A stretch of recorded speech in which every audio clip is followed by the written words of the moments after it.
अच्छा जी। चलिए स्टार्ट करते हैं। हमने जो पिछला जो अभी सेशन कंप्लीट किया है उसके अंदर हमने देखा है कि हम we can automate the problem of machine learning algorithms, जिसके अंदर जो है हमने थोड़ा सा एनालाइज किया एल्गोरिथम्स को।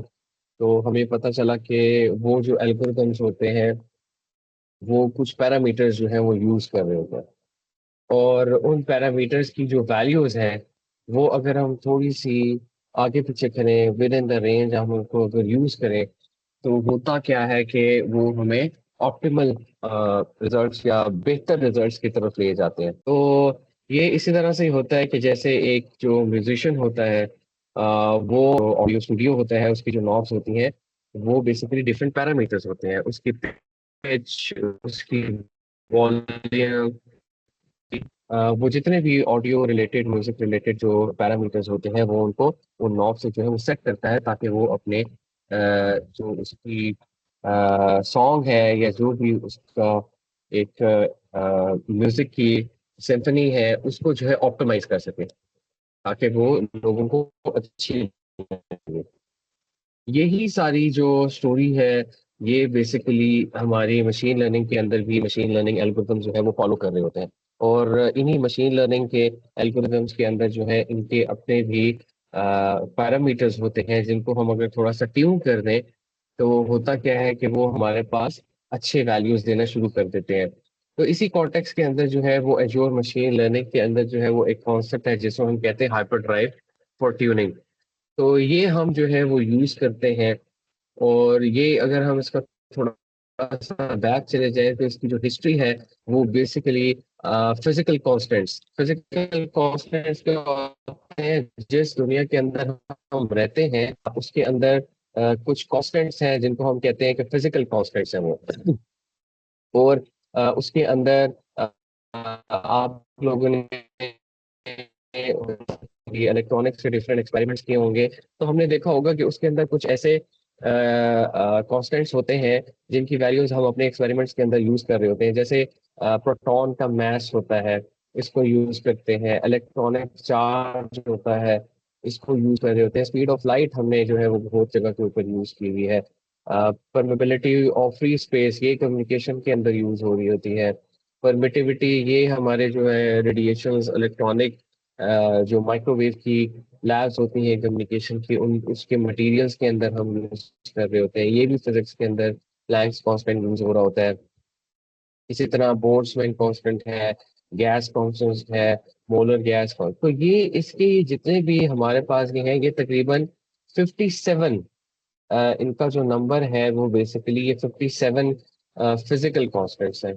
These are 57 physical constants. और साइंटिस्ट ने जो है वो इनके ऊपर रिसर्च की हुई है कि ये जो पैरामीटर्स होते हैं बेसिकली ये remains the same through out. आप जो है वो कहीं भी अर्थ के ऊपर चले जाएं, ये अपनी जो इनकी वैल्यूज हैं, इनकी जो करेक्टरिस्टिक्स हैं वो चेंज नहीं करते ये। और आप थोड़ा सा अगर इसको स्टडी करें तो आपको पता चलेगा कि अगर ये फैक्टर्स, ये अगर ये अपनी वैल्यूज चेंज करें तो हमारा इस दुनिया के अंदर रहना या इसकी जो इस दुनिया की जो स्टेबिलिटी है वो जो है वो अनस्टेबल हो जाएगी और हम इसके अंदर एग्जिस्ट नहीं कर सकते। और एक कांस्टेंट जो कि ग्रेविटी है, ये सबसे बड़ा जो है एक फिजिकल कांस्टेंट है। तो इट मीन्स के इवन हमने आपने देखा इस कोर्स के अंदर हमने अ, थोड़े से डेटा के अंदर कुछ छोटे मोटे एल्गोरिदम्स को जो है हमने उनकी एक्यूरेसी को फाइंड आउट करने की कोशिश की है। और right now we have reached towards 81 या 82 के ऊपर हम पहुंचे हैं।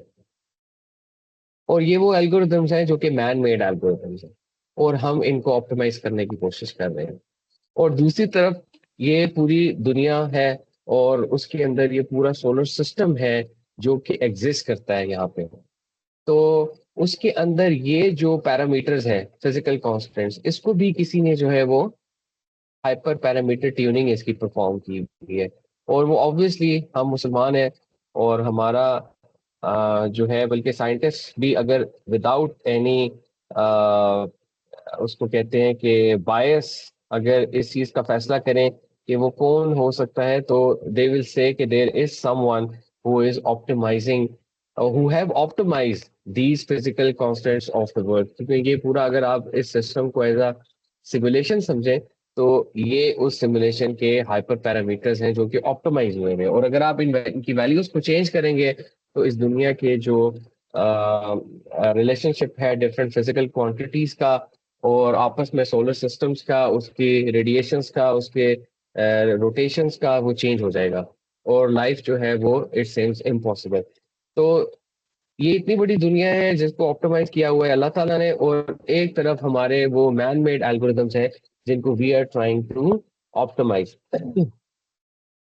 हाइपर पैरामीटर ट्यूनिंग का कॉन्सेप्ट जो है वो बेसिकली फिजिक्स के अंदर से या मैथमेटिक्स के अंदर से इधर से ड्राइव हुआ है कि हमारी जो दुनिया है वो इन हाइपर पैरामीटर्स के ऊपर ऑप्टिमाइज हो रही है, जो कि एक ऑप्टिमल तरीके से चल रही है। तो व्हाई नॉट कि हम ये जो आर्टिफिशियल इंटेलिजेंस के एल्गोरिदम्स हैं इनके भी जो पैरामीटर्स हैं उनको ऑप्टिमाइज करें। तो इस कॉन्टेक्स्ट के अंदर जितने भी मशीन लर्निंग के एल्गोरिदम्स बने हैं, एक कॉन्सेप्ट उसके अंदर इंट्रोड्यूस कराया गया है कि आप उसके हाइपर पैरामीटर्स को ट्यून करें using hyper drive for tuning. तो एजोर भी जो है ये हमें फंक्शनैलिटी प्रोवाइड करता है कि हम इसके कॉन्स्टेंट्स को जो है वो ऑप्टिमाइज कर सकें। हमने अगर लॉजिस्टिक रिग्रेशन है या बूस्टेड डिसीजन ट्री है या एसवीएम है, तो आप देखेंगे ट्रेनर मोड के अंदर इसके कुछ पैरामीटर्स हैं। ये हमने कुछ पैरामीटर सेट भी किए थे जो कि हमने डिफॉल्ट में ही रहने दिया था। तो ये L1 रेगुलराइजेशन वेट है, L2 है, मेमोरी साइज है, रैंडम सीड जनरेटर है, ये हमने यूज किया था 123। इसी तरह डिसीजन ट्री के अपने लीव्स है कि वो कितने लीव्स के ऊपर डिसीजंस लेंगे, उनकी ब्रांचेस फैक्टर क्या होगा, नंबर ऑफ ट्रीज कितने कंस्ट्रक्ट करेगा, लर्निंग रेट क्या होगा उसका। और लर्निंग रेट वैसे जो होता है इसको कहते हैं हम आइट्रेशंस या इपॉक्स, ये भी हम डिस्कस करते हैं।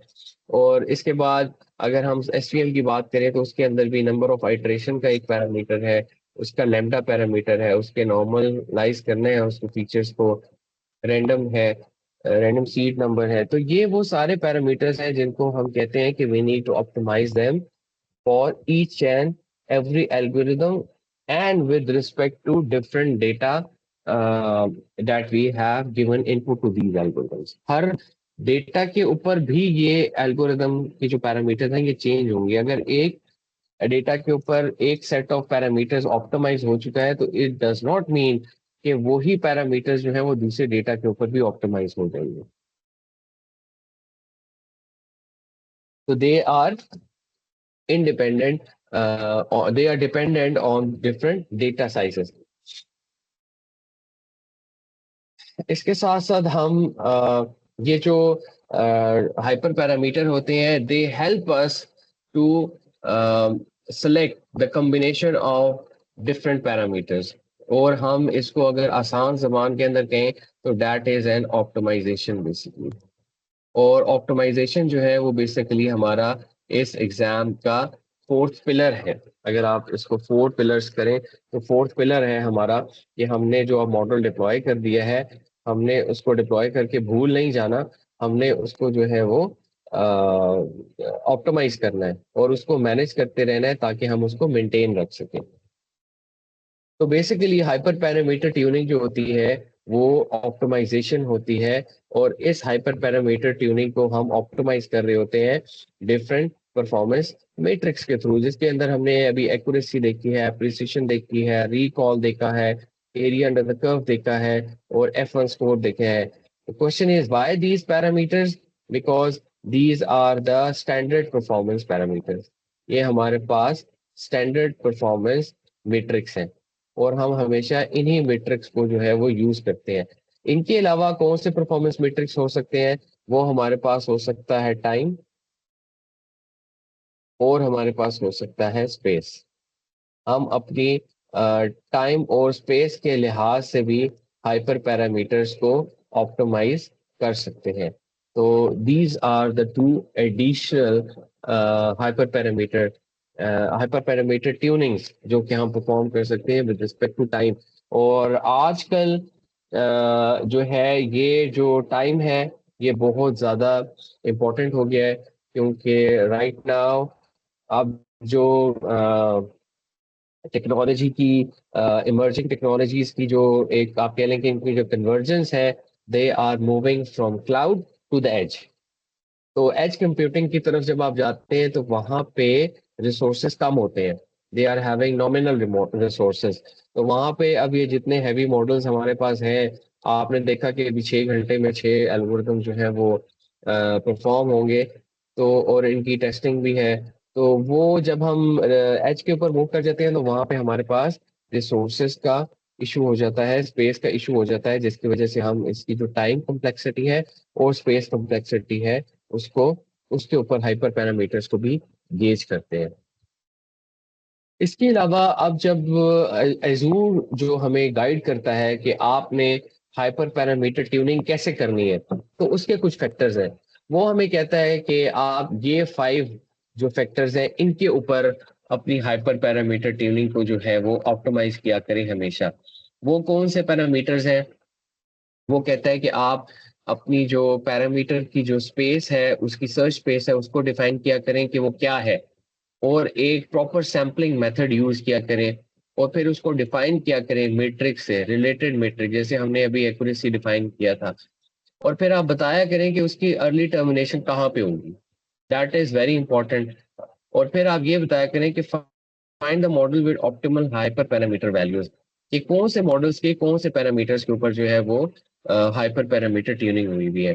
तो दीज आर द 5 स्टैंडर्ड्स जो कि हमें माइक्रोसॉफ्ट एजोर बताता है कि आपने ऑप्टिमाइजेशन के लिए यूज करने हैं एज अ हाइपर ड्राइव। अब ये क्या होते हैं? अब फॉर एग्जांपल हम अगर बात करते हैं फर्स्ट पॉइंट की, that is define the parameter search. तो हम देखते हैं कि अगर हम डिसीजन फॉरेस्ट यूज कर रहे हैं तो हमारे पास ये वैल्यूज हैं, that is maximum number of leaves, samples, learning rate, number of trees. तो अब ये जो वैल्यूज हैं हम बेसिकली इसको देखें तो ये बेसिकली डिस्क्रीट वैल्यूज हैं। नंबर ऑफ लीड्स जो आ रहे हैं, या मिनिमम नंबर ऑफ सैंपल्स आ रहे हैं, या लर्निंग रेट आ रहा है, तो ये जो 5 फैक्टर्स हैं हम इनको जो है वो डिस्क्रीट टर्म्स के अंदर एक फाइनाइट सेट उसका बना देंगे। यानी फिक्स नहीं किया हमने। अगर हम अपनी प्रोग्रामिंग के अंदर हाइपर पैरामीटर ट्यूनिंग करना चाह रहे हैं तो पाइथन स्क्रिप्ट के अंदर हम एक सेट बना देंगे जिसके अंदर ये डिस्क्रीट वैल्यूज जो है वो एग्जिस्ट कर रही होंगी। तो वो पहले जो है वो ट्रेनिंग करेगा 4 के ऊपर और फिर रिस्पेक्टिव पैरामीटर्स के ऊपर। तो इसी तरह से ये जो 5 वैल्यूज हैं इनके 5 सेट्स होंगे, और हर ईपॉक के अंदर या हर आइट्रेशन के अंदर वो रिस्पेक्टिव वैल्यूज को उठाएगा और उसके अगेंस्ट जो है वो रिजल्ट्स जनरेट करेगा एक्यूरेसी के, कि इसकी एक्यूरेसी कैसी है। फॉर एग्जांपल ये उसने फर्स्ट रन के अंदर किया, फिर उसने जो था ये सेकंड रन के अंदर किया, ये इसने थर्ड रन के अंदर किया, फिर उसने फोर्थ रन के अंदर किया, और फिर उसने 5 रन के अंदर किया। तो वो देखेगा कि यार मेरे पास डिफरेंट सेट ऑफ वैल्यूज के अंदर डिफरेंट एक्यूरेसी कर्व जो है वो ऑब्टेन हो रहा है। तो इसके अंदर मैं देखूंगा कि कौन सा एक्यूरेसी कर्व जो है वो मुझे चाहिए या मेरे एल्गोरिथम को चाहिए, तो मैं उन हाइपर पैरामीटर्स को जो है वो सिलेक्ट कर लूंगा। सो this is the discrete case. दूसरा केस हमारे पास ये हो सकता है कि हमारे पास जो है वो डिस्ट्रीब्यूशन जो है वो हो, बजाय इसके कि एक डिस्क्रीट वैल्यूज हो हमारे पास डिस्ट्रीब्यूशन हो कि इन वैल्यूज की जो है वो डिस्ट्रीब्यूशन क्या है, and that depends on the continuous range. वो एक कंटिन्यूस वैल्यूज लेती हैं, वो डिस्क्रीट नहीं लेते। फॉर एग्जाम्पल अगर 4 to 5 की रेंज है तो इसके अंदर 4.1 है, फिर 4.2 है, 4.3 है, एंड सो ऑन। तो ये उसकी डिस्ट्रीब्यूशन है बेसिकली। लेकिन डिस्क्रीट पैरामीटर्स के अंदर 4 ही है, तो 4.1 4.5 भी नहीं है, 4 के बाद डायरेक्टली 5 है। So these are the two parameter search space कि जिस तरह से हम इन पैरामीटर्स को देखते हैं। और अगर हम डिस्ट्रीब्यूशन की बात करें तो फिर हमारे पास यूनिफॉर्म डिस्ट्रीब्यूशन होती है, और अगर हम उसका लॉग ले लें तो that becomes a log uniform distribution. एक नॉर्मल डिस्ट्रीब्यूशन होती है, अगर उसको लॉग से रिप्रेजेंट करें तो वो लॉग नॉर्मल डिस्ट्रीब्यूशन बन जाती है। तो डिस्क्रीट के अंदर हमारे पास इस तरह से होते हैं, और जब हम कॉन्टिन्यूस पैरामीटर्स की बात कर रहे होते हैं तो वो बेसिकली हम उसको कैटेगराइज करते हैं डिस्ट्रीब्यूशंस के अंदर। तो ये बहुत इंपॉर्टेंट होता है कि जब आप अपने पैरामीटर्स को डिफाइन करें तो उनका जो सर्च स्पेस है वो लाजमी डिफाइन करें। और अगर डिस्क्रीट की बात करें तो discrete curve is like this, ये वाला जो कर्व है that is a discrete curve. और कॉन्टिन्यूस की बात करें तो that is a continuous curve.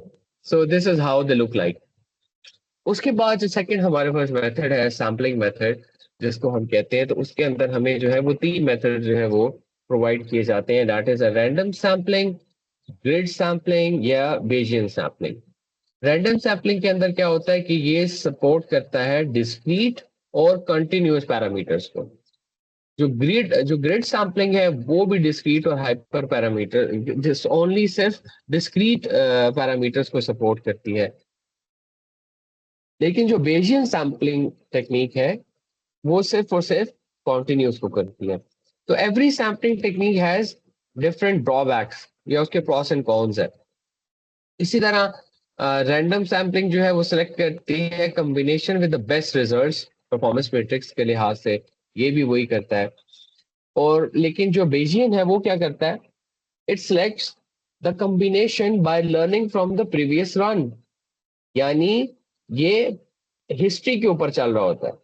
ये पहले देखता है कि जो मेरे पास पहले कर्व आया था उसके पैरामीटर कौन से वैल्यूज के थे, और उस पैरामीटर के लिहाज से फिर वो अपना नया जो पैरामीटर है उसको सेट करता है ताकि वो इम्प्रूवमेंट की तरफ जाए।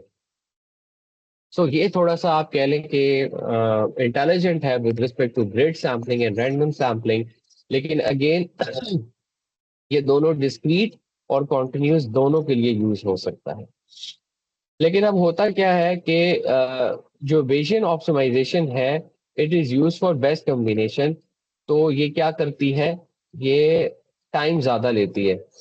ये देखिए यहाँ पे ये बता भी रहा है कि does not support early termination, और ये दोनों जो है वो अर्ली टर्मिनेशन को सपोर्ट करते हैं। अर्ली टर्मिनेशन क्या होती है ये आपको नेक्स्ट स्लाइड के अंदर पता चलेगा, लेकिन अभी आप इतना समझें कि ये टाइम ज्यादा ले रहा है। टाइम ज्यादा लेता है क्योंकि वो अपनी बात जो है वो कहता है कि मैंने अपनी बात समझानी है, कि मैं खुद से डिसाइड करूंगा कि what are those optimal parameters also with respect to the previous one. तो वो अर्ली टर्मिनेशन आपको परफॉर्म नहीं करने देता। लेकिन रैंडम सैम्पलिंग और ग्रिड सैम्पलिंग के केस के अंदर अगर आपने एक्सपेरिमेंट रन कर दिया और आपको लगा है कि अब जो वैल्यूज हैं वो ऑप्टिमाइज नहीं हो रही, तो what you can do, you can define the criteria for early termination की अगर अब वैल्यू नहीं मिल रही तो उसको टर्मिनेट कर दें। थर्ड पैरामीटर क्या होता है हमारे पास, it is representing as the main performance measure that hyperdrive will use to evaluate compare different hyperparameter combination। और इसका गोल ये होता है कि to decide which configuration is the best it needs a clear goal, the goal is the primary metric। तो basically ये वो primary metric होता है जो कि हमने थोड़ी देर पहले जो है वो area under the curve use किया था, तो मैंने आपको बताया था उसकी बेस के ऊपर उसने डिफरेंट एल्गोरिदम्स को रैंक किया था। और ये वही क्लासिफिकेशन रैंक क्लासिफिकेशन मैट्रिक्स अगर हम बात कर रहे हैं तो एक्यूरेसी है, एरिया अंडर द कर्व है, एप्पल स्कोर है, रिग्रेशन है। तो ये हमने रूट मीन स्क्वायर और आर स्क्वायर की वैल्यूज देखी थी रिग्रेशन के अंदर की, उसने ये कैलकुलेट की थी। और कस्टम मॉडल्स है, तो हम क्या कर सकते हैं, हम अपना मीट्रिक डिफाइन कर सकते हैं, और वो कौन सा हो सकता है, टाइम एंड स्पेस। तो ये जो इसका थर्ड पैरामीटर है हाइपर पैरामीटर ट्यूनिंग का, आपने एक इसको करना होता है, इसको देना होता है मेन प्राइमरी मीट्रिक, जिसके ऊपर ये डिफाइन करता है कि how he will optimize it. Third parameter जो है वो मैंने आपको बताया था कि अर्ली टर्मिनेशन का ऑप्शन है, जो कि अभी हमने देखा था कि सैम्पलिंग के अंदर जो था वो बेजियन इसको एक्सेप्ट नहीं करता, जबकि ग्रिड और जो डिस्क्रीट वाला था वो उसको एक्सेप्ट कर लेता है। तो कुछ एक दो दिन पहले जो है वो मेरे ख्याल से मीशा ने जो है वो एक सवाल पूछा था विद रिस्पेक्ट टू ईपॉक्स और लर्निंग रेट। तो ये आ गए जी, number of epochs and learning rate. अब हम इसको बेसिकली डिफाइन करना चाह रहे हैं कि अर्ली टर्मिनेशन होती क्या है। अब ये मेरे पास एक कर्व है और इसका जो ऑब्जेक्टिव है, ये कॉस्ट फंक्शन है बेसिकली मेरे पास। और इसका ऑब्जेक्टिव ये है कि मैं इस लाइन के ऊपर जो है वो मिनिमम वैल्यू जो है वो फाइंड करना चाहता हूँ। यानी मैं इसकी जो मिनिमम वैल्यू है उसको फाइंड आउट करना चाहता हूँ। तो that is my starting point. और यहाँ से स्टार्ट होने के लिए, या आप यहाँ से भी स्टार्ट कर सकते हैं, कहीं से भी, इधर राइट और लेफ्ट। तो जो मेरा स्टार्टिंग पॉइंट है वो बेसिकली डिफाइन कर रहा होता है, वहां पे मैं एक लर्निंग रेट जो है वो ले लेता हूँ। लर्निंग रेट ये होता है कि ये जो मेरा एक स्टेप होगा और जो नेक्स्ट स्टेप होगा वो कितना डिफरेंस का होगा। ये जैसे कि मैंने यहाँ पे रेड लाइन से शो किया है। अगर फॉर एग्जाम्पल मैं इसको सेट करता हूँ 0.01 के ऊपर, तो जो मेरा नेक्स्ट स्टेप आएगा वो 0.02 के ऊपर होगा। अगर मैंने इसको 0.1 के ऊपर सेट किया हुआ है, तो जो मेरा नेक्स्ट स्टेप होगा वो 0.2 के ऊपर आएगा। तो that is basically a learning step, learning rate. और नंबर ऑफ ईपॉक्स क्या होते हैं? नंबर ऑफ ईपॉक्स होते हैं कि आपने कितनी दफा ये जो लर्निंग रेट वाली साइकिल थी इसको परफॉर्म करना है, 20 टाइम्स या 50 टाइम्स या 100 टाइम्स। तो लर्निंग लर्निंग रेट जो है that is the first parameter जिसको आप सेट करते हैं। और ईपॉक जो है वो ये बताते हैं कि ये जो पैरामीटर आपने सेट किया है इसको कितनी दफा लर्निंग रेट को ऑप्टिमाइज करना है, कितनी दफा आपने इस पूरी सर्च स्पेस को सर्च करेंगे to find the minimum value. अब होता क्या है इसके अंदर, अब मसला कहाँ पे आता है? अगर तो हमने जो लर्निंग रेट है वो ज्यादा रखा हुआ है, तो होगा क्या कि वो इस पॉइंट के बाद यहाँ पे जंप कर जाएगा। और अगर इससे भी ज्यादा रखा हुआ है, तो वो इस पॉइंट के बाद बजाय इसके कि वो यहाँ पे जाएगा, वो इस पॉइंट के ऊपर आ जाएगा। और फिर जब इस पॉइंट के ऊपर बारी आएगी, अगेन उसने जो है वो 2 पॉइंट्स स्किप करने हैं। तो it will skip this one and it will come here. तो जब यहाँ पे आएगा तो उसको पता चलेगा कि मेरे पास ये जो थी, इसको कहते हैं फॉर एग्जाम्पल, मेरे पास इधर वैल्यू थी 5, इधर वैल्यू मेरे पास 4 थी, इधर वैल्यू मेरे पास 3 थी, इधर 2 थी, इधर 1 थी, इधर मैं कह देता हूँ 0 थी। एंड अगेन फिर इधर 1, 2, 3, 4 एंड सो ऑन। तो अब होगा क्या कि जब उसने इधर से स्किप किया, according to the learning rate he has to skip the 2 points. यानी अगर यहाँ पे 1 है और यहाँ पे 2 है, तो 2 पॉइंट्स को स्किप करेगा तो वो यहाँ पे 2 के ऊपर आ जाएगा। अगेन उसने 2 पॉइंट्स को स्किप किया तो यहाँ पे 1 आ गया। उसको पता चला यार पहले मेरे पास जो थी यहाँ पे वैल्यू 5 थी और फिर मेरे पास 2 थी, तो आई एम इम्प्रूविंग, तो I am near to the minimum value. लेकिन जब इसके बाद उसने जंप किया तो उसने 1 के ऊपर जंप किया, स्टिल इट इज मिनिमम। तो यहां तक तो वो बिल्कुल ठीक आ गया। ठीक है, उसने क्योंकि स्किप किया इसको तो उसको 1 आ गया। लेकिन अब इसके बाद जब वो स्किप करके 3 के ऊपर आएगा, तो उसको पता चलेगा कि यार this is the highest value that I have achieve. और उसके बाद वो दोबारा इधर जाएगा, इसका ये स्पेस खत्म हो जाएगा। देन वो सेकंड ईपॉक के ऊपर आएगा, क्योंकि मैंने ईपॉक फॉर एग्जांपल 20 डिफाइन किए हुए हैं। Learning rate remain the same. फिर इसी तरह से स्टार्ट करेगा और फिर इसी वैल्यू के ऊपर आके उसको पता चलेगा कि इसके वैल्यू के बाद जो है वो, फॉर एग्जांपल मुझे जो मिनिमम वैल्यू मिली है दैट इज 1। दूसरी दफा जब मैंने आइट्रेशन परफॉर्म की, again I got 1। Third perform की, अगेन आई गॉट 1। फिर परफॉर्म किया, अगेन आई गॉट 1। तो इट मींस कि जो लर्निंग रेट था मेरा, it was having not having the optimal value, और वो मेरे लिए मसला क्रिएट कर रहा था। तो कुछ एल्गोरिदम्स ऐसे होते हैं कि वो जब देखते हैं कि यार मेरे 10 ईपॉक्स हो गए हैं और मेरे पास वैल्यू जो है वो इससे ज्यादा कम आ ही नहीं रही, तो वो क्या करते हैं, वो कहते हैं कि अर्ली टर्मिनेशन ऑप्शन जो है वो ऑन करके उसका जो सिमुलेशन होती है उसको स्टॉप कर देते हैं। ठीक है, तो this was basically the defined early termination option. और इसी को हमने देखा कि डिफरेंट सैम्पलिंग जो रेट्स होते हैं वो कुछ उसको जो है वो डील नहीं करते, और जो कुछ वैल्यूज होती हैं वो उसको डील कर जाती है। तो that was actually the early termination option of the hyper parameter tuning problem. फिर हमारे पास अब ये जो अर्ली टर्मिनेशन होती है इसको डिफाइन करने के भी पैरामीटर्स होते हैं। और वो क्या पैरामीटर्स होते हैं, एक बैंडविड्थ पॉलिसी है। ये क्या करती है, stop runs that underperform compare to the best run by defined margin. वही वाली बात जो अभी हमने पूरे उस कोर्स के अंदर डिस्कस की है, कि वो जो बेस्ट रन होता है डिफाइंड मार्जिन के अंदर, वो उस बेस के ऊपर उसको क्या करती है, स्टॉप कर देती है।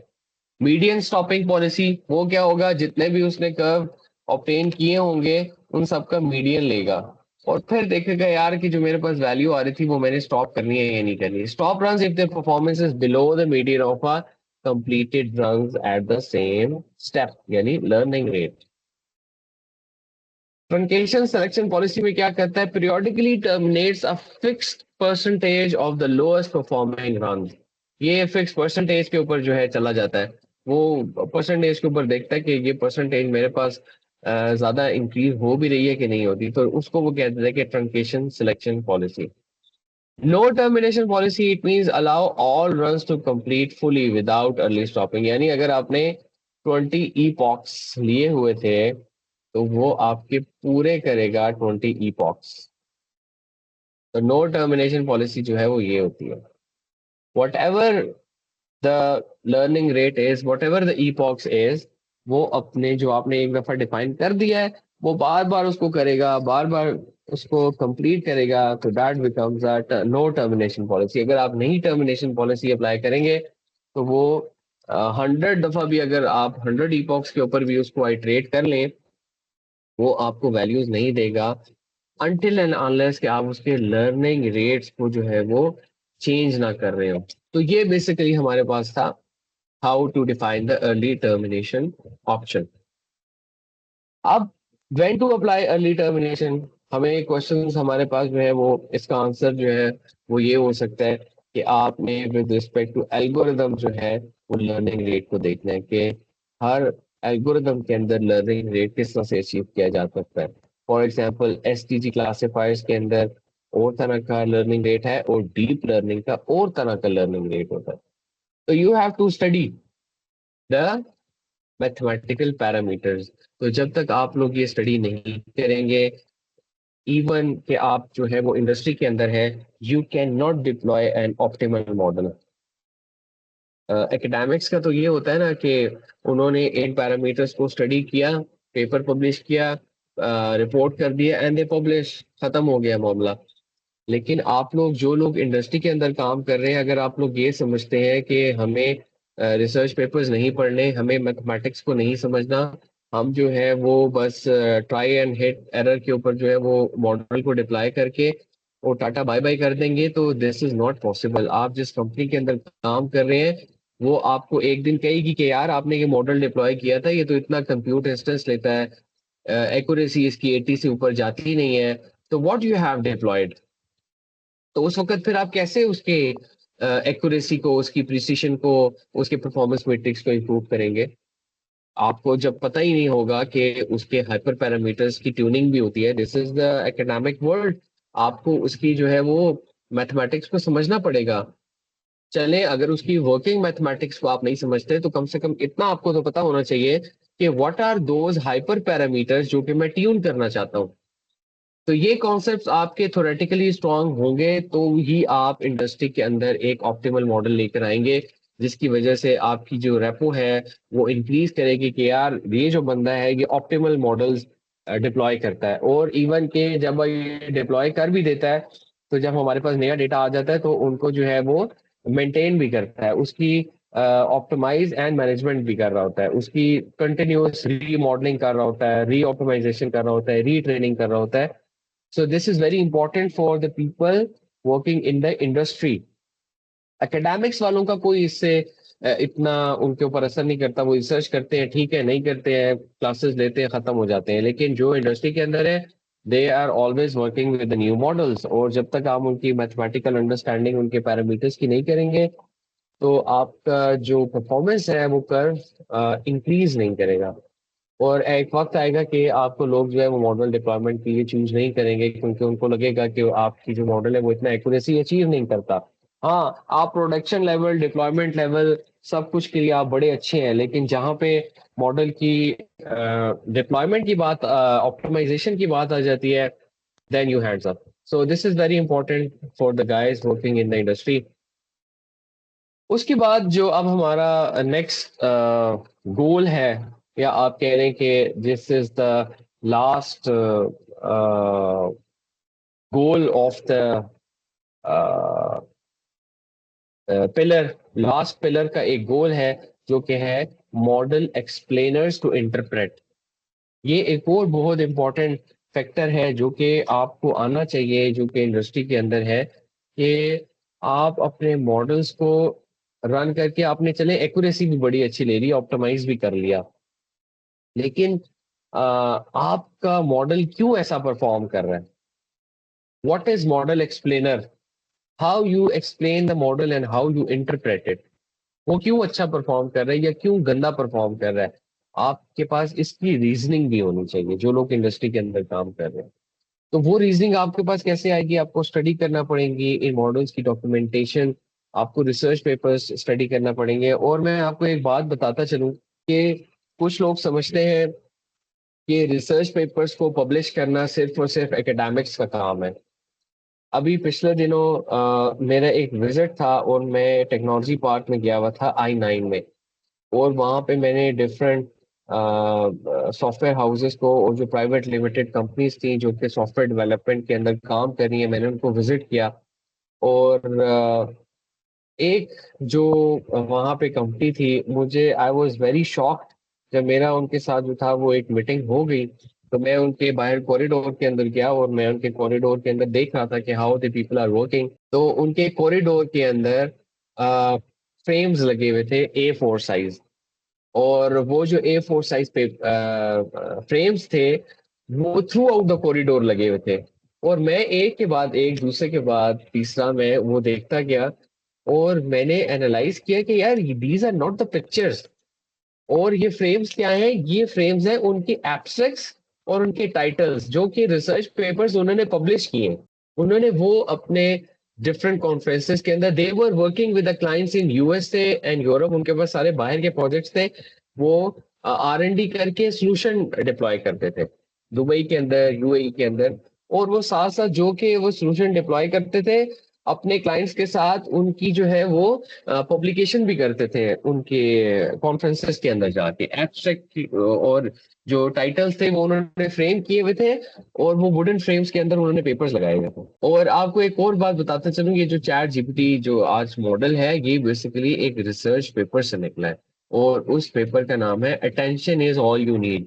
क्योंकि जो ट्रांसफार्मर, डिकोडर और एनकोडर ये यूज करता है वो उस रिसर्च पेपर के अंदर ही प्रपोज हुआ था। और ये गूगल के रिसर्चर्स थे जिन्होंने ये पेपर पब्लिश किया था न्यूरिप्स के अंदर। तो न्यूरिप्स जो है वो अभी टॉप फ्लैगशिप कॉन्फ्रेंस है न्यूरल नेटवर्क्स की, मशीन लर्निंग न्यूरल नेटवर्क्स के अंदर। जो भी पेपर अगर आप न्यूरिप्स के अंदर पब्लिश करवा लेते हैं, NEURIPS, तो पब्लिश करवा लेते हैं, तो वो समझा जाता है कि it is a very high quality industrial impact paper. सिर्फ एकेडमिक्स में नहीं, वो कहते हैं कि ये इंडस्ट्री के ऊपर इम्पैक्ट डालने वाला पेपर है। और वो उसने किया।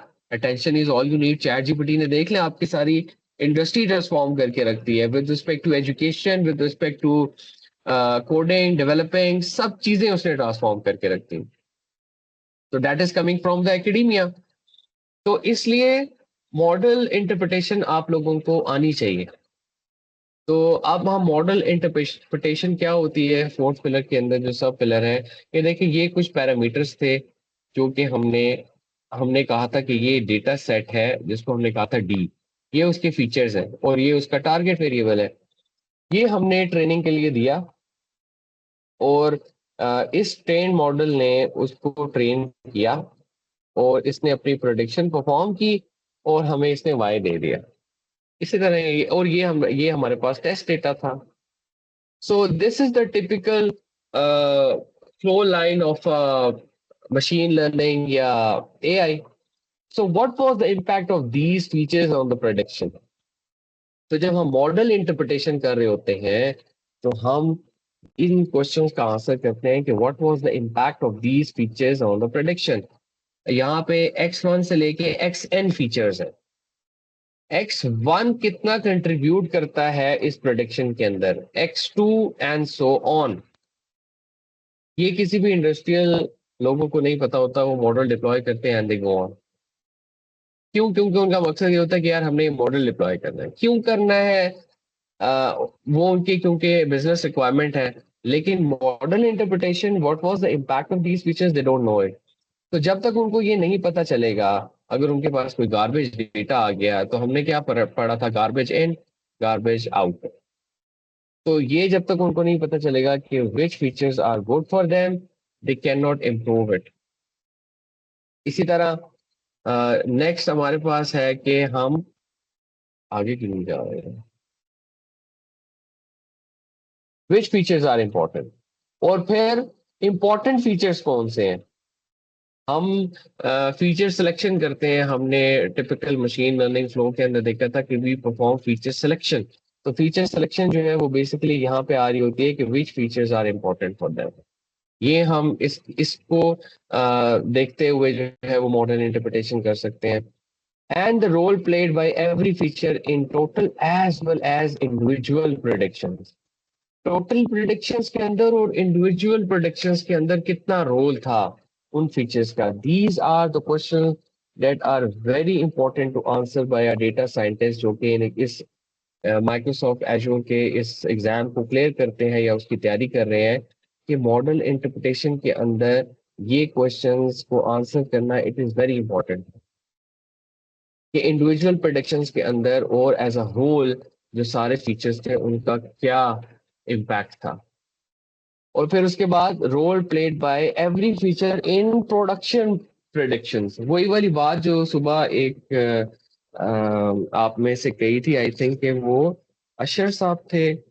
हाँ, इसी तरह का उनका नाम था, सॉरी मैं वो भी बल्कि मुझे रिमाइंड करवा थे कि वही तो उन्होंने कहा था कि सर जब हम मॉडल को डिप्लॉय कर दिया है तो अब अक्रॉस द ग्लोब हमारे पास जो है वो इन्फिनिट डेटा पॉइंट्स हमारे पास अब आएंगे, तो उसके ऊपर जो हमारा मॉडल है वो मे नॉट बी ट्रेन्ड।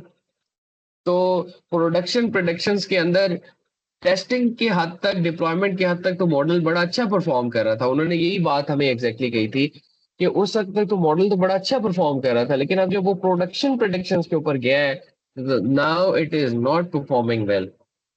तो उसका मैंने आपको बताया था कि ये जो डेटा आपको आता है यूजर्स की तरफ से, आप इसको सेव करें और री ट्रेनिंग करें अपने मॉडल की। सबसे पहले डेटा ऑगमेंट करें अपने डेटा के अंदर, और देन परफॉर्म द रीट्रेनिंग।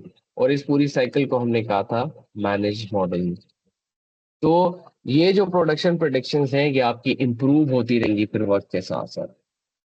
जैसे अभी आप जो है ना वेबसाइट डिप्लॉय करते हैं ना, वैसे अभी कल को जो है ना वो आया होगा कि यार मैंने जो है वो रैंडम फॉरेस्ट डिप्लॉय करवाना है, मैंने एनएलपी डिप्लॉय करवानी है अपने बिजनेस के लिए, मैंने जो है वो लीनियर रिग्रेशन डिप्लॉय करवाना है। सो this is upcoming future trends. तो वो उसी वक्त ही आप उसको अच्छी तरह से काम कर सकेंगे कि जब आपके पास मॉडल एक्सप्लेनर्स और आपको ऑप्टिमाइज करना और मैनेज करना आता होगा।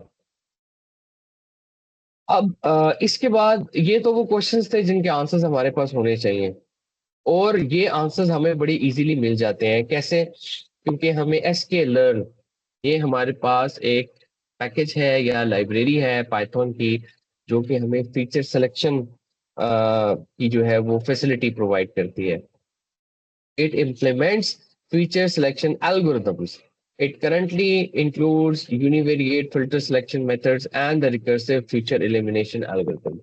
यानी फीचर सिलेक्शन के भी अलग एल्गोरिदम है जिनके ऊपर रिसर्च की जा सकती है कि which are the feature selection algorithms they are working good and which are not working good. One of them is here, ये देखें यहाँ पे इन्होंने एक लिखा हुआ है, अनोवा टेस्ट है, कंप्यूट चाय स्केयर स्टार्ट्स का एक मेथड है, रिग्रेशन एनालिसिस है, और एक होता है पीसीए, प्रिंसिपल कंपोनेंट एनालिसिस होता है।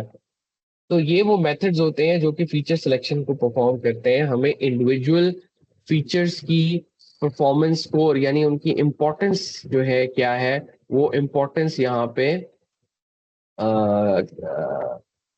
उसके उसकी नंबरिंग करके देते हैं, रैंक करके देते हैं। जैसे हमने रैंक्स किए थे एल्गोरिथम्स को, वैसे डिफरेंट फीचर्स के भी रैंक्स होते हैं, जिनसे हमें ये पता चलता है कि कौन सा जो फीचर है दैट इज इम्पोर्टेंट। तो जो इम्पोर्टेंट फीचर्स होते हैं उनको हम सिलेक्ट कर लेते हैं, नेक्स्ट वालों को क्या करते हैं हम, ड्रॉप।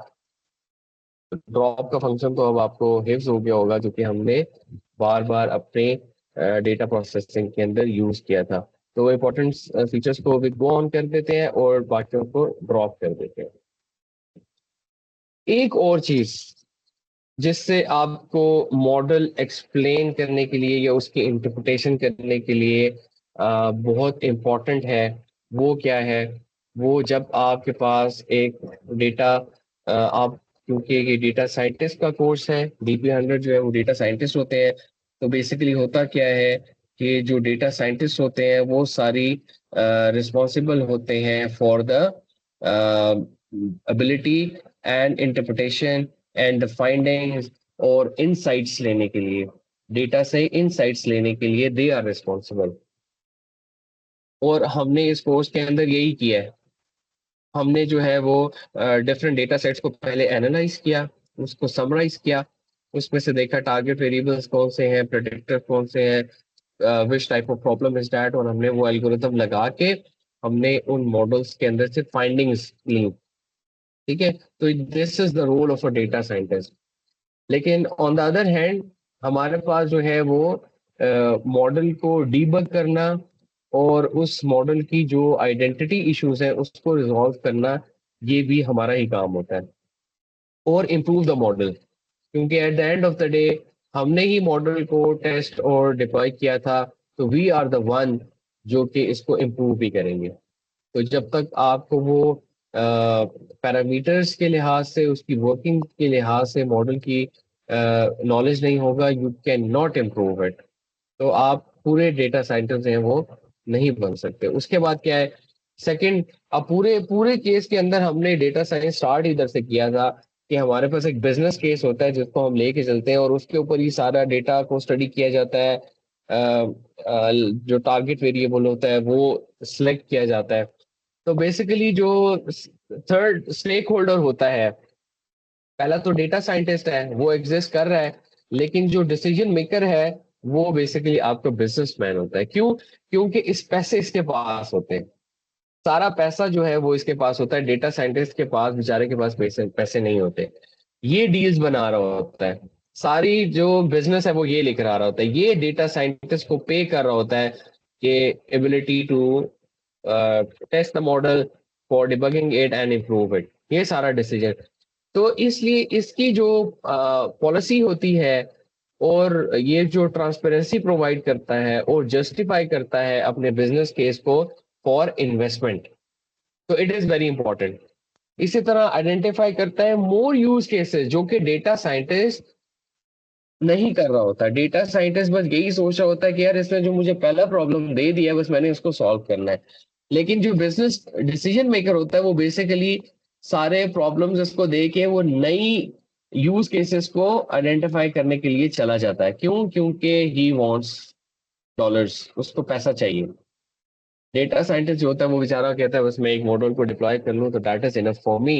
लेकिन for a business decision maker, एक बिजनेसमैन के लिए more use cases are important. तो इट मीन्स कि एक अच्छी इंटरप्रिटेशन के लिए डेटा साइंटिस्ट और बिजनेसमैन का आपस में कम्युनिकेशन बहुत ज्यादा इम्पोर्टेंट है। तो ताकि हम बिजनेस क्वेश्चन को जो है वो आंसर कर सके और डेटा को समझ सके। फिर दूसरा जो हमारे पास एक केस होता है जिसको हम कहते हैं बिजनेस डिसीजन मेकर, ये मैंने यहाँ पे जो है वो इसको ओवर राइट करना है, this is not decision maker. ये हमारे पास वो बंदा है जो कि क्लाइंट है, या आप कह लें कि ये हमारे पास गवर्नमेंट बॉडी है। ठीक है, और इसको पता है कि ये जो रिस्क है बाय मॉडल्स की इम्प्लीमेंटेशन की ये क्या है, या आप कह लें कि ये हमारा पीटीए है, या आप इसको जो है वो कह सकते हैं कि that is a regulatory authority. This is not a decision business maker, ये इसी को मैंने क्यों किया, तो ये गवर्नमेंट है basically, that is PTA, that is a regulator. तो understand the risk by model implementation, उसको पता होता है कि यार मेरे क्या रिस्क है। इसको असल में बिजनेसमैन को कंट्रोल कौन कर रहा होता है, गवर्नमेंट की पॉलिसीज कर रही होती है। इसको कंट्रोल जो है वो बिजनेसमैन को गवर्नमेंट की पॉलिसीज कर रही होती है, टैक्स लगा रही होती है, उसको कह रही होती है कि आपने डेटा, जीडीपीआर, हमने दो मॉडल्स पढ़े थे, जीडीपीआर था और दूसरा था हिपा। ये बेसिकली दो डेटा लॉज है। तो बिजनेसमैन जो है वो जब न्यू ये यूज केसेस को परफॉर्म करता है, तो इट डज नॉट मीन कि वो इंडिविजुअल्स का जो डेटा है उसको एक्सप्लॉइट कर लेगा। ये गवर्नमेंट ने जो है वो यहाँ पे रूल्स एंड रेगुलेशंस बनाए हुए हैं, businessman has to follow this. उसकी बेस के ऊपर जो है वो गवर्नमेंट जो है वो डिफरेंट अंडरस्टैंड करती है different risk by model implementation. For example, जैसे कि अभी हुआ है कि माइक्रोसॉफ्ट के अंदर जो है वो उसका एनुअल डिनर था, और वहां पे जो मोरक्कन सॉफ्टवेयर इंजीनियर थी, उसने जो था वो कह दिया कि यार I am not here so that my code can be used to bombard or attack the Palestinian people, because she knows कि something is happening with his code. तो ये जो रिस्क ले रहे होते हैं, ये जो बिजनेसमैन है, Microsoft is in private entity, वो आपका बिजनेस डिसीजन मेकर है, क्योंकि उसको तो पैसे मिल रहे हैं ना, वो जो मॉडल डिप्लॉय हुआ है इसके क्लाउड के ऊपर। लेकिन ये जो गवर्नमेंट है, वो उसके रिस्क को उसने उसको मॉडल करना है, उसकी इम्प्लीमेंटेशंस करवानी है, जो कि नहीं हो रही। तो understand the impact of decisions on humans. वो जो मॉडल आपको टारगेटिंग के लिए यूज हो रहा है, तो वो बेसिकली क्या कर रहा है, इम्पैक्ट कर रहा है ह्यूमंस को, एंड दिस इज इम्पैक्टिंग।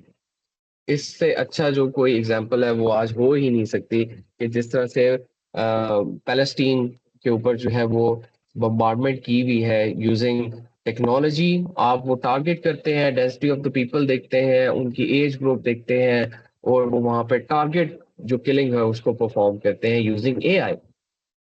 तो this is the impact of decisions on human. तो गवर्नमेंट जो है वो बेसिकली रेगुलेटरी अथॉरिटी होती है, जो कि इन डिसीजंस को कंट्रोल करती है फॉर दिस बिजनेस मैन। उसके बाद हमारे पास एक और चीज ये करती है कि अंडरस्टैंड करवाती है कि there may be some legal issues with respect to the model that the data scientist working. तो डेटा साइंटिस्ट को दोनों एस्पेक्ट से जो है वो काम करना पड़ता है। तो there is a trade off, क्योंकि उसने बिजनेसमैन के सिनेरियोज को भी कैटर करना है, और ऑन द अदर हैंड उसने गवर्नमेंट के रेगुलेशन पॉलिसीज को, उनके लॉस को भी जो है वो रिस्पेक्ट करना है।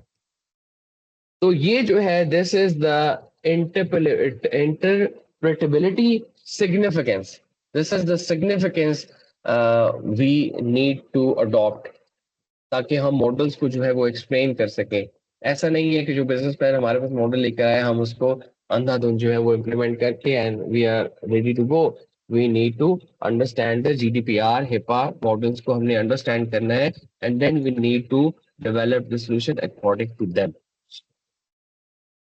और ये जब आप बाहर के प्रोजेक्ट्स उठाएंगे, पाकिस्तान के तो और हालात हैं, जब आप बाहर से प्रोजेक्ट्स उठाएंगे तो आपको पता चलेगा कि उसके अंदर डिफरेंट ऐसी एंटिटीज होती हैं, जैसे डेटा की एंटिटीज है, उसकी अथेंटिकेशन है, उसकी सिक्योरिटी है। You need to safeguard those models, कि जो डेटा ब्रीच है वो ना हो आपकी डिप्लॉयमेंट के अंदर। जैसे हमने डेटा स्टोर्स जो है वो लेकर डेटा स्टोर्स बनाए थे, उसके अंदर डेटा सेट्स बनाए थे, तो आपको पता है वो हम कीज यूज कर रहे थे, ताकि जो अनऑथराइज यूजेज है वो वहां पे ना हो सके। सो this is the point I am making here, कि ये सारी चीजें जो है वो मॉडल इंटरप्रिटेशन की सिग्निफिकेंस बताती है आपको। अब इसके अंदर क्या होता है कि हम इसमें से इस चीज को लर्न कैसे करते हैं, कि मॉडल एक्सप्लेनेशंस को हम कैसे इंटरप्रेट करें, कि हम जो मॉडल डिप्लॉय करें उसको कैसे करें। तो Azure ML interpret using interpret community, ये एक कम्युनिटी है जिसको आप ज्वाइन कर सकते हैं।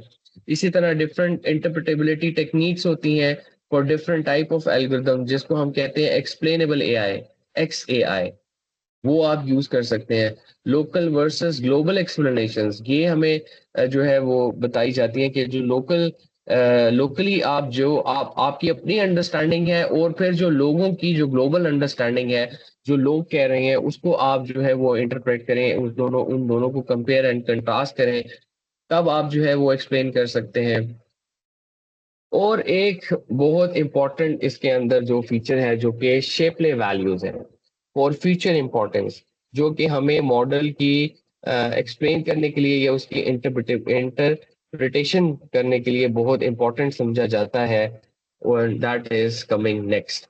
और ये वो मॉडल है जो कि एक आपको एग्जांपल देगा कि how we are optimizing or how we are interpreting the model that we have deployed.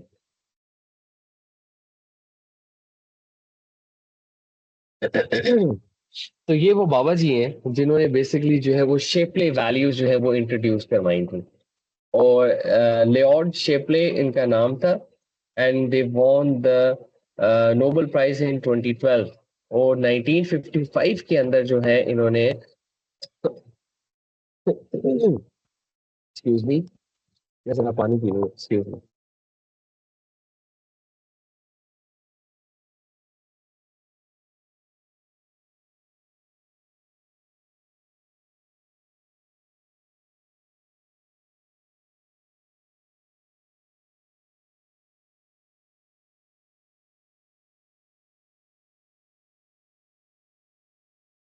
अच्छा जी, लेऑर्ड शेपली ये एक साइंटिस्ट है, या आप कह लें कि ये basically he was a mathematics student. तो उन्होंने जो था ये 1951 के अंदर एक कॉन्सेप्ट दिया था, शेपली वैल्यूज। और इन्होंने फिर इनको जो है वो, जब लोगों ने इस मॉडल को स्टडी किया और इतने अरसे के बाद जब उनको मशीन लर्निंग के अंदर या एआई के अंदर यूज करना शुरू किया, तो उनको पता चला कि that was a very fantastic model. तो इनको जो है वो प्राइज मिलना चाहिए, तो इनको नोबेल प्राइज मिला 2012 के अंदर। इन्होंने बेसिकली क्या दिया था, इन्होंने एक सोल्यूशन दिया था, एक कॉन्सेप्ट दिया था in the cooperative game theory, कि आप अगर एक प्रॉब्लम को, किसी भी प्रॉब्लम को जो है वो गेम थ्योरी के कॉन्टेक्स्ट के अंदर देखें। गेम थ्योरी क्या होती है कि आपके पास फॉर एग्जांपल दो प्लेयर हैं या तीन प्लेयर हैं, तो उनकी जो विन सिचुएशन, उनके कौन से फैक्टर्स हैं जो कि उनकी विनिंग सिचुएशंस को जो है वो ऑप्टिमाइज कर सकते हैं, कौन से फैक्टर्स हैं जो कि इनकी अ, जो उनके लूजर होना है उसको जो है वो फिक्स कर देते हैं, गारंटी कर देते हैं। तो that was cooperative game theory investment के सॉल्यूशन, के इन्होंने जो है वो ये सॉल्यूशन दिया। और बेसिकली वो करता क्या था, it creates a unique distribution among the players. जो भी उस गेम के अंदर, कोई भी आप गेम खेल रहे हैं, लेट इट बी एनीथिंग, हम जो अभी बैठे हुए हैं एक दूसरे के साथ, अ, हम अगर यहाँ पे ऑनलाइन गेम खेलना स्टार्ट कर दें, let it be a ludo और क्रिकेट, तो that is a game, it can be anything. या आपने देखा है कि जब इंटरनेट डाउन होता है तो आपके ब्राउजर के अंदर जो है वो डायनासोर आ जाता है जो कि जंप कर रहा होता है, that is a cooperative game theory. तो creates a unique distribution among the players who generate some gain और कॉस्ट। तो उनका जो है वो कहता है कि जो जीत रहा होता है और जो हार रहा होता है, उसकी जो गेन होता है और जो उसका कॉस्ट होता है, उसको हमने जो है वो ऑप्टिमाइज करना होता है, जिसको हम बिजनेस डोमेन के अंदर कहते हैं कि we have to provide a win win situation for everybody. तो ये इन्होंने जो है वो एक यूनिक डिस्ट्रीब्यूशन जो थी वो हमें दी थी, जिसको आज हम देखते हैं कि व्हाट वाज दैट, और इसी के ऊपर ही हम अपना जो लेक्चर है उसको फिनिश करेंगे। ये यूनिक डिस्ट्रीब्यूशन क्या होती है कि सबका गेन भी हो जाए और कॉस्ट भी कम आए। टू मिनिमाइज द कॉस्ट, यानी मिनिमाइज करेगा कॉस्ट को, और गेन को क्या करेगा, मैक्सिमाइज करेगा। तो that is basically the cooperative game theory, और हमने इसको कहा है कि that is a Shapley value, Shapley value है ये। अच्छा, आप इस मॉडल को आप कंसिडर करें कि, बल्कि मैं आपको पहले एक्सप्लेन कर दूं और फिर बता दूं कि इसका एआई के साथ क्या लिंक है। इसमें मैंने एक जो है वो एग्जांपल ली है, क्योंकि we are Pakistanis and we are very interested in cricket. तो मैंने 3 दोस्त दिए हैं इसके, एक का नाम है अली और दूसरा जो है वो अब्दुल्ला है and the third one is Waqar. ये 3 दोस्त हैं और ये 3 दोस्त तो हैं, पाकिस्तान और इंडिया का मैच हो रहा है let's say in Rawalpindi stadium, और ये प्लान कर रहे हैं कि we want to go and see the match. लेकिन अब इनका प्रॉब्लम क्या है, क्योंकि ये स्टूडेंट हैं, let it be college students या यूनिवर्सिटी स्टूडेंट्स, तो इनके पास जो है वो पैसे कम है, या आप कह लें कि इनके पास जो है वो एक बजट है जिसके अंदर इनको पॉकेट मनी जो मिलती है उसके अंदर अंदर ही इन्होंने खर्च करना है। तो अली जो है वो अगर अपने घर से जो स्टेडियम जाएगा तो उसको 20 रुपए कॉस्ट आती है, और इसी तरह अगर अब्दुल्ला जो है वो अपने घर से जाता है तो उसको 6 रुपए, और वकार जो है वो उनके करीब रहता है अब्दुल्ला से भी और अली से भी, तो वो कार को सबसे ज्यादा कम कॉस्ट आती है, दैट इज 4 रुपीज। तो दैट इज अ प्रॉब्लम कि अब उन तीनों ने जाना भी है मैच देखने के लिए, तीनों ने इकट्ठे जाना है। तो अब इसके जो पॉसिबल कॉम्बिनेशंस बन सकते हैं वो ये है कि या तो ये जो तीनों हैं, अगर हम इन तीनों को कंबाइन कर दें तो जो टोटल कॉस्ट आ रही है वो वही कॉस्ट है जो कि अली की कॉस्ट है। और इसका एक पहला सोल्यूशन हम ये ले लें कि अली जो है वो टैक्सी हायर करे और अब्दुल्ला को भी पिक कर ले और वकार को भी पिक कर ले, तो इनकी इंडिविजुअल कॉस्ट जो है वो यही है। लेकिन अगर अली लेता है यहाँ से राइड बुक करवा लेता है या बाइकिया बुक करवा लेता है, बाइकिया पे तो शायद ये तीन नहीं आ सकेंगे तो राइड बुक करवानी पड़ेगी। तो बेसिकली जब अली यहाँ से इसको लेता है तो वो क्या करता है, साथ में अपने गाड़ी में उसके पास स्पेस है तो वो अब्दुल्ला को भी ले लेगा और वकार को भी ले लेगा। लेकिन होगा क्या कि अगर अली ने ही सारी जो है वो कुर्बानी देनी है तो इट मीन्स के वकार के पास 4 रुपए बच रहे होंगे और अब्दुल्ला के पास भी 6 रुपए बच रहे होंगे, तो अली के पास तो कोई सेविंग नहीं होगी। तो इट मीन्स के जो गेन होगा वो अब्दुल्ला का और वकार का हो जाएगा। तो if we consider it as a game, जो कि लेऑट शेपले ने हमें बताया था कि हम इसको एज अ गेम समझते हैं, तो गेम क्या है basically, all of these 3 players have to reach the stadium. तो उसके स्टेडियम में जाने के लिए अब हर किसी की कॉस्ट भी है और गेन भी है, तो हमने कॉस्ट को मिनिमाइज करना है और गेन को मैक्सिमाइज करना है। तो अगर हम अली के ऊपर ये सारी चीजें डाल देंगे तो अली की जो कॉस्ट है वो सेव नहीं होगी, उसको गेन उसका जीरो हो जाएगा। इस केस के अंदर कि अली ने राइड बुक करवाई, अब्दुल्ला को भी ले लिया वकार को, तो इसका जो गेन है दैट इज जीरो। लेकिन अब्दुल्ला का जो गेन है वो 6 हो जाएगा और वकार का भी गेन जो है वो 4 हो जाएगा। लेकिन अगर दूसरा, अगर हम एक ये करें, दूसरा सोल्यूशन हम ये करें कि फॉर एग्जांपल जो 20 रुपए कॉस्ट आई है उसको इक्वली डिवाइड कर दें तीनों के अंदर, तो ये कॉस्ट आ जाएगी 6.67 रुपीज ईच। लेकिन अब उसमें होगा क्या, अली के पास जो गेन है वो बढ़ जाएगा, इसके पास 14 रुपए चले जाएंगे, और इसके पास जो है इसकी जो कॉस्ट है वो भी बढ़ जाएगी, ये इसको 1 रुपया जो है ज्यादा दे रहा होगा। और वकार जो है जिसको कॉस्ट, अगर वो खुद अपने घर से जाए राइड बुक करवा के तो उसकी 4 रुपए है, लेकिन अगर वो इनके साथ जाता है मिल के तो उसको 6.67 रुपए जो है वो पे करने पड़ते हैं। तो इट मीन्स कि इसके अंदर भी जो है हमारे पास वो गेन और कॉस्ट जो है वो अली के लिए तो बहुत ज्यादा सेविंग है 14 रुपीज, लेकिन बाकियों के लिए जो है वो कॉस्ट आ रही है। तो अब हम करेंगे क्या कि हम बेसिकली अगर ऐसा करें कि अली जो है वो 10 रुपए दे दे, 4 रुपए जो है वो अब्दुल्ला दे दे और 4 रुपए वकार दे दे, तो इस पे 10 रुपए अली को गेन हो आ जाएगा, एक और अगर इसका कम्बिनेशन बन जाए, और 6 रुपए जो है वो अब्दुल्ला दे दे और 4 रुपए वकार दे दे।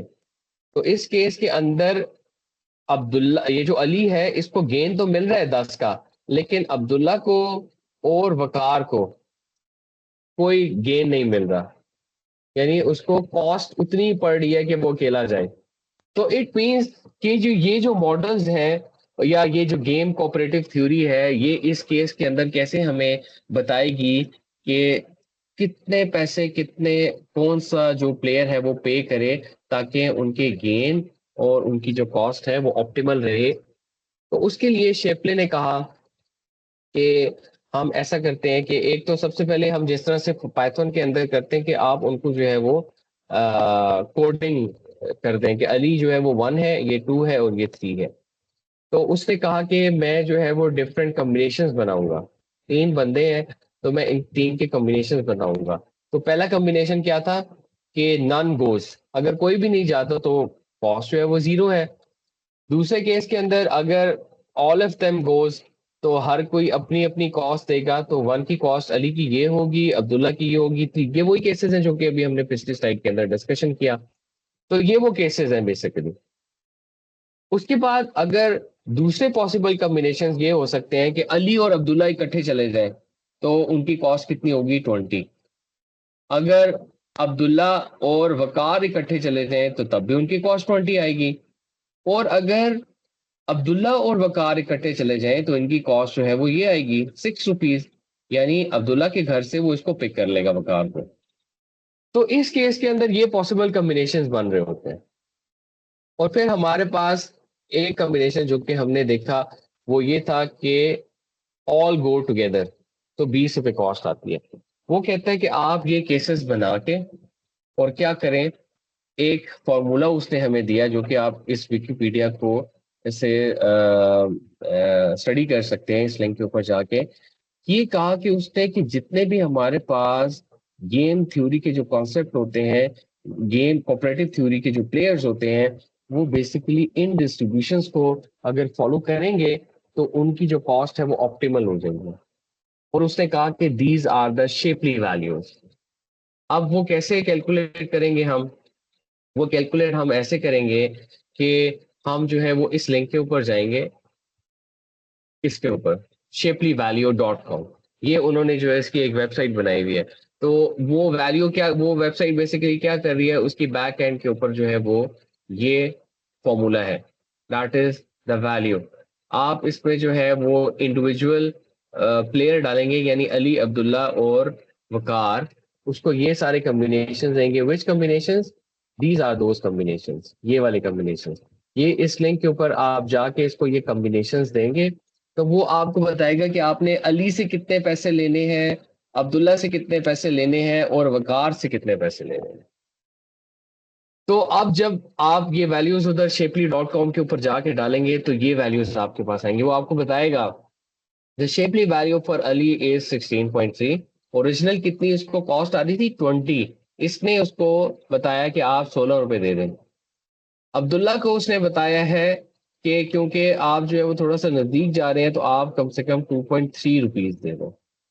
इस केस के अंदर वकार जो है वो कह रहा है कि वो करीब रहता है, तो आपके पास जो शेपली वैल्यू वकार जो है वो दे दे ₹1.33।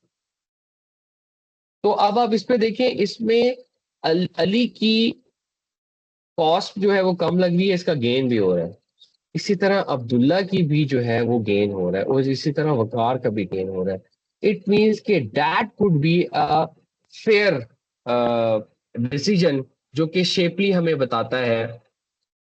और इन वैल्यूज को जो है अगर आप इम्प्लीमेंट करें तो हर बंदे का जो है वो काम भी पूरा हो जाएगा, यानी उसकी जो गेम है वो पाकिस्तान वर्सेस इंडिया मैच को देख भी लेगा, और वो इसको जो है वो अपनी कॉस्ट को भी मिनिमाइज कर देगा। अब आपका क्वेश्चन जो है, अब इसको जाके आप यहाँ पे टेस्ट कर सकते हैं। ठीक है, आप क्या करें, आप सिंपल इसके ऊपर जाएं और ये जो मैंने आपको सेट्स दिए हैं ना, आप इन सेट्स की वो वैल्यूज वहां पे डाल दें, उनको बता दें कितने प्लेयर्स हैं, 3 प्लेयर्स हैं मेरे पास, और उनके ये पॉसिबल कॉम्बिनेशन हैं। ये मैंने वहां से ही कैलकुलेट किया है, और वहां पे जाके आप उसको दें तो वो आपको ये बताएगा कि दीज आर द वैल्यूज। तो इसके अंदर हमने देखा कि ये जो मॉडल है बेसिकली ये एक अच्छी इंटरप्रिटेशन हमें दे देता है to understand and explain the interpretation. अब आप सोच रहे होंगे यार, ये हम मैच के साथ तो ठीक है, लेकिन अब हम इसको जो है वो एआई के साथ हमारा कैसे होगा। तो कंसीडर करें कि ये जो है अली है, अली और अब्दुल्ला और ये वकार, ये आपके पास डेटा सेट के फीचर्स हैं। This is the feature 1, this is the feature 2 and this is the feature 3। और जो गोल है वो बेसिकली इट्स अ प्रिडिक्शन गोल। क्या था वो, हमने मैच में जाना था, तो दैट इज अ प्रिडिक्शन गोल। तो इट मींस ये जो फीचर 1 है, इसकी जो वैल्यू है फीचर 2 की जो वैल्यू है और फीचर 3 की जो वैल्यू है, how much they are contributing to the predicted feature, ये आपको ये बता रहा है। और टोटल कॉस्ट एरर गेन, इस कॉन्टेक्स्ट के अंदर कौन सा जो फीचर है उसकी कॉस्ट ज्यादा आ रही है। ये कॉस्ट जो है, हमने पिछली एग्जांपल के अंदर देखा कि ये आपका मनी मैटर है, इसके अंदर करेंसी इन्वॉल्व है, रुपीज हैं या डॉलर्स है। लेकिन एआई के डेटा सेट के अंदर ये जो कॉस्ट है बेसिकली, ये कॉस्ट हो सकती है उसका टाइम, उसकी कॉम्प्लेक्सिटी, और उसका जो है आप कह लें कि जो उसकी एक्यूरेसी, ये उसकी कॉस्ट हो सकती है टू प्रिडिक्ट दैट फीचर। यानी ये जो 20 है, इस फीचर को प्रिडिक्ट करने के लिए इसकी कॉस्ट आती है, इसका एरर आता है या इसका गेन आता है। फीचर 2 जो है वो इतनी कॉस्ट के ऊपर इसको प्रिडिक्ट कर देता है, फीचर 4 जो है वो इतनी कॉस्ट के ऊपर इसको प्रिडिक्ट कर देता है। सो ये हमारे पास जो है वो शेपली वैल्यूज की इंटरप्रिटेशन है कि हम इसको किस तरह से लेके चलते हैं। तो अब हमारे पास हुआ क्या कि अगर हम इन फीचर्स को जो है वो अपने जो इनकम वाला डेटा सेट था उसके ऊपर अप्लाई कर दें, तो हमें क्या पता चलेगा। हम अडल्ट इनकम प्रेडिक्शन के अंदर क्या कर रहे थे, हम बेसिकली उसकी प्रेडिक्शन जो है वो कैलकुलेट कर रहे थे। तो हम मैरिटल स्टेटस को हम कहते हैं कि दिस इज अली, ठीक है, this is Abdullah and this is Waqar. और मैरिटल स्टेटस को हमने उसका न्यूमेरिकल वैल्यू दे दी 1 2 एंड 3। और फिर हमने कहा कि जो मैरिटल स्टेटस है वो बेसिकली उसकी कॉस्ट जो है वो, अगर नन है, पहले वाला नन केस था, ये वही उसी तरह के केसेस हैं, तो हमारे पास जो है वो $50,000 की कॉस्ट है। और अगर हमारे पास जो है वो फर्स्ट केस है, तो हमारे पास जो है वो इतनी इसकी कॉस्ट आती है, इंडिविजुअल कॉस्ट जो है वो इतनी आती है इसकी। सेकंड क्या था हमारे पास कि अगर एक दो, यानी मैरिटल स्टेटस और जो एजुकेशन है, अगर इसको हम कंबाइन कर दें, तो हमारे पास जो है वो कॉस्ट इतनी आती है। 1 और 3 को कंबाइन करते हैं तो this is the income. Basically हम इनकम कर रहे हैं तो cost is not a good word, that is an income. और 2 3 को अगर हम कंबाइन कर दें तो हमारे पास जो प्रोडिक्शन आती है अडल्ट इनकम की, वो 98,000 होती है। और फोर्थ केस क्या है हमारे पास कि अगर हम इन तीनों को कंबाइन कर दें तो हमारे पास क्या आती है, 88,000 प्रोडिक्शन आती है। तो इस केस को अगर आप शेपले वैल्यू से सॉल्व करें, अच्छा शेपले वैल्यू की अभी तो मैंने आपको एक वेबसाइट बताई है जिसके ऊपर ये सारे कम्बिनेशन आप डाल के जो है वो प्रेडिक्ट कर सकते हैं कि विच फीचर इज इम्पोर्टेंट। लेकिन आप इसको जो है वो अपनी पाइथन की लाइब्रेरीज के अंदर, जुपिटर नोटबुक के अंदर पाइथन की लाइब्रेरी को एक्सपोर्ट करके उसको एन नंबर ऑफ कॉम्बिनेशन दे सकते हैं, यानी एन नंबर ऑफ फीचर्स भी दे सकते हैं। उसके बाद फिर क्या हुआ, हमने ये वैल्यूज जो है वो शेपली.com के अंदर डाली, तो उसने मुझे बताया कि जो मैरिटल स्टेटस है उसकी जो आप कह लें कि जो कॉस्ट है या उसकी जो इनकम है वो 500 है। और जो एजुकेशन है उसकी 35,500 इनकम है। और जो शेपली वैल्यू फॉर एक्सपीरियंस है वो 2000 है। तो इससे हमें क्या पता चलता है कि जो एजुकेशन का जो वेरिएबल है, जो फीचर है, it is having more relevance. अगर एजुकेशन आपकी ज्यादा है तो आपकी जो इनकम है वो ज्यादा होगी, यानी एजुकेशन से जो आपका गेन है वो ज्यादा आपको मिलता है। मैरिटल स्टेटस से आपके गेन के अंदर इतने ज्यादा फायदा नहीं होता मे बी। और एक्सपीरियंस से भी इतना ज्यादा फायदा आपको नहीं होता, थोड़ा बहुत है, मैरिटल स्टेटस से ज्यादा जो है वो एक्सपीरियंस के अंदर है। लेकिन एजुकेशन से आपको क्या मिलता है, आपको एक अच्छा जो है वो गेन मिलता है। आपने अगर मैट्रिक किया हुआ है और एफएससी की भी है, या इसके कॉन्टेक्स्ट के अंदर अगर आपने जो है वो बैचलर्स की डिग्री की हुई है, फिर मास्टर्स किया हुआ है, फिर पीएचडी की हुई है, तो obviously you are having more income prediction. तो इट मीन्स कि अगर आपके पास अडल्ट इनकम प्रेडिक्शन का डेटा है तो उसके अंदर जो एजुकेशन है that is the most relevant feature. और ये है इस मॉडल की इंटरप्रिटेबिलिटी कि आपने इस मॉडल को ऑप्टिमाइज किया है यूजिंग शिपले वैल्यूज। कि आपने उस पूरे जितने भी आपके पास फीचर्स थे आपने उसके ऊपर शेपले लगाया, और आपने उसको बताया कि इस डेटा सेट के अंदर जो है वो एजुकेशन एक ऐसा वेरिएबल है जो कि आपकी इनकम सपोर्ट को जो है वो इंक्रीज कर देता है।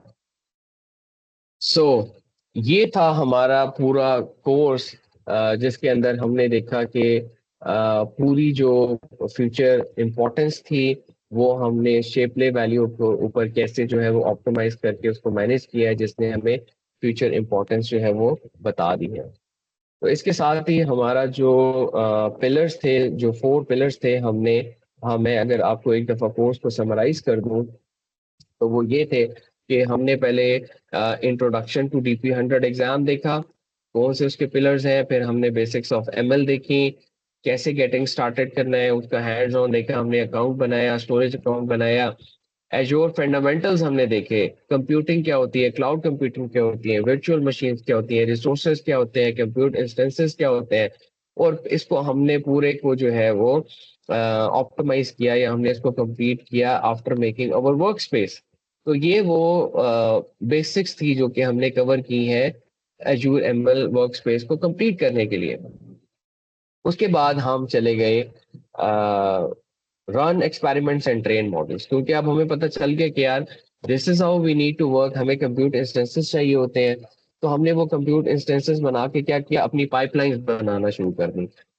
और पाइपलाइंस कहाँ पे हमने बनाई, एजूर ML डिजाइनर के अंदर, यहाँ पे अपनी अपनी पाइपलाइंस बनाई, और हम देखा कि हम पाइपलाइंस को बनाते थे और फिर उन पाइपलाइंस को रन करते थे। और फिर हमने ये भी देखा कि उन पाइथन्स को रन करने के लिए जो है वो सिर्फ हमें ड्रैग एंड ड्रॉप नहीं आना चाहिए, हमें यूजिंग पाइथन स्क्रिप्टिंग भी आनी चाहिए। क्योंकि अगर फॉर एग्जाम्पल आप एक कंपनी के अंदर काम कर रहे हैं जहाँ पे आपके पास रोज जो है वो 1000 क्लाइंट्स आते हैं, तो क्या आप रोज ड्रैग एंड ड्रॉप ही करते रहेंगे? नो, आपके पास जो पाइथन स्क्रिप्ट्स है वो रेडी होने चाहिए ताकि आप ऑटोमेट कर दें सारी चीजों को। फिर हमने ये देखा कि जब आपके पास डेटा आ जाता है तो फिर हमने उसको एनालाइज करके ये देखा कि उसके जो मॉडल्स होते हैं वो कौन से मॉडल्स उसके ऊपर हमें अप्लाई करने चाहिए। तो क्लासिफिकेशन मॉडल्स देखे हमने, रिग्रेशन मॉडल्स देखे, और इस तरह से हमने कंप्लीट किया कि हम एक्सपेरिमेंट्स को रन भी कर सकते हैं और मॉडल्स को ट्रेन भी कर सकते हैं। लेकिन उसके बाद वाला जो स्टेप था वो ये था कि हमने जो एजोर पाइपलाइंस है वो, अच्छा ये यहाँ पे रिपीट हो रहा है, ये यहाँ पे नहीं हुआ, बेसिकली हमने यहाँ पे इन्फ्रेंस परफॉर्म की थी, ये मैं स्लाइड अपडेट करके जो है वो अपलोड कर दूंगा। बेसिकली हमने यहाँ पे जो है वो इन्फ्रेंस परफॉर्म की है। हमने देखा है कि जब हमारे पास मॉडल जो है वो सेकंड पिलर के ऊपर रेडी हो जाता है, इस पिलर के ऊपर, तो उसको कैसे जो है वो इन्फ्रेंस के अंदर डिप्लॉय करना होता है। तो डिप्लॉयमेंट के अंदर हमने क्या देखा कि हमने AKS क्लस्टर कैसे बनाना है, जो कि कुबरनेटीज क्लस्टर है, जो कि हमें इस चीज की प्रोविजन देता है कि आप अपना जो मॉडल है उसको डिप्लॉय करें। तो हमने वो सबसे पहले बनाया, कुबरनेटी क्लस्टर बना दिया। उसके बाद हमने जो है ये देखा कि अब हमने जो है वो मॉडल्स को डिप्लॉय भी कर दिया है, टेस्ट भी कर लिया है, तो उसको कंज्यूम कैसे करना है, तो हमने उसके एंड पॉइंट्स बनाए। हमने देखा कि मॉडल भी डिप्लॉय हो गया है, मॉडल टैब के अंदर जाके उसके एंड पॉइंट्स भी बन गए हैं। ये पहले काम जो था वो हमें खुद ब खुद करना पड़ता था, जो कि क्लासिकल स्टूडियो था। लेकिन आप 2025 के अंदर जो स्टूडियो इस वक्त है एजोर मशीन लर्निंग का, वो ये सारी चीजें खुद से जनरेट कर देता है, सारे कनेक्शंस कीज के खुद से बना देता है। तो this was very important aspect. और जब हमने डिप्लॉय भी कर दिया तो फिर हमने देखा कि जो फोर्थ वाला पार्ट था इसके अंदर हमने ऑप्टिमाइजेशन करनी थी। और हमने ऑप्टिमाइजेशन की किस तरह से, ऑटो ML करके। हमने ऑप्टिमाइजेशन के अंदर ऑप्टिमल मॉडल्स को फाइंड आउट किया। हमें पता चला कि अगर 10 मॉडल्स हमने इम्प्लीमेंट करने हैं तो उस 10 मॉडल्स के अंदर से कौन सा ऑप्टिमल मॉडल है, क्योंकि हम जब प्रोडक्शन के अंदर जाते हैं तो वी डू नॉट इम्प्लीमेंट या डिप्लॉय करते हैं हम ऑल द 10 मॉडल्स, हम उनमें से किसी एक मॉडल को डिप्लॉय करते हैं। अब उस एक मॉडल को फाइंड आउट करना, यानी उसका जो ऑप्टिमल मॉडल फाइंड आउट करना, दैट इज वेरी इंपॉर्टेंट।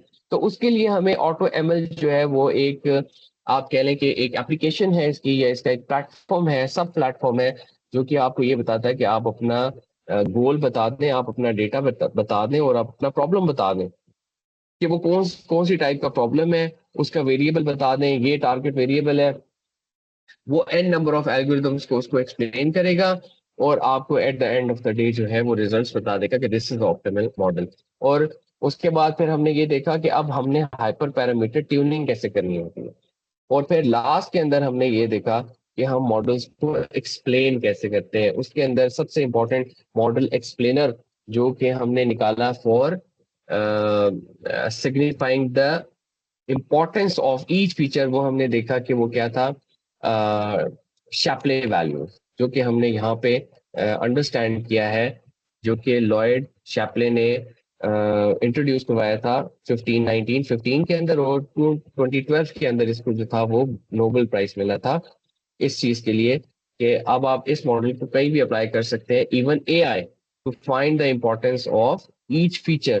तो that is one of the interpretation model जो कि आप यूज कर सकते हैं to interpret the importance of any machine learning algorithm. So this was all from my side. यहाँ तक ही हमारा जो है वो 5 डेज का कोर्स जो था वो यहाँ से कंप्लीट हो गया आज अल्हम्दुलिल्लाह। और आई होप कि आपने जो है इस कोर्स के अंदर ये जो हमने 4 पिलर्स कवर किए हैं, ये अब आपको जो है, जो आपने डे 1 के ऊपर जो आपका स्टेटस था इस बारे में, इसकी बेसिक्स के बारे में, और जो डे 5 के ऊपर जो आपका अब स्टेटस है after studying and performing the head on, आपका वो जो स्कोर है वो ज्यादा होगा। तो इसके कमेंट के ऊपर मैं आपसे जो है वो इस कोर्स को खत्म करूंगा कि मुझे आपसे जो है वो फीडबैक चाहिए होगा कि हम अपने नेक्स्ट जो है वो ट्रेनिंग के अंदर इस कोर्स को कैसे मजीद जो है और ऑप्टिमाइज कर सकते हैं, ताकि जो आने वाले हैं वो इस कोर्स से और ज्यादा बेनिफिट जो है वो उठा सकें। और मैं इस चीज के ऊपर भी आपका कमेंट चाहूंगा, जो लोग कमेंट करना चाह रहे हो, जो अपना फीडबैक देना चाह रहे हो मुझे, अभी यहाँ पे वर्बल माइक आपके लिए जो है वो ओपन है। तो कि ये कोर्स आपको कैसा लगता है कि किस तरह से डिलीवर हुआ है, क्या इसके अंदर कोई शॉर्टकमिंग्स थी, इसको हम कैसे इम्प्रूव कर सकते हैं? तो mic is for you now, और अब आपके पास जो है वो इस चीज का हक है कि आप अपनी जो है वो कमेंट दे सकें इन अ फ्रीडम ओपन स्पेस। आप कुछ भी जो है वो किसी तरह का भी कमेंट दे सकते हैं। Thank you so much, and let's hope कि आपकी जो ये जो कोर्स था ये आपके लिए जो है वो बेनिफिशियल हो इंशाल्लाह।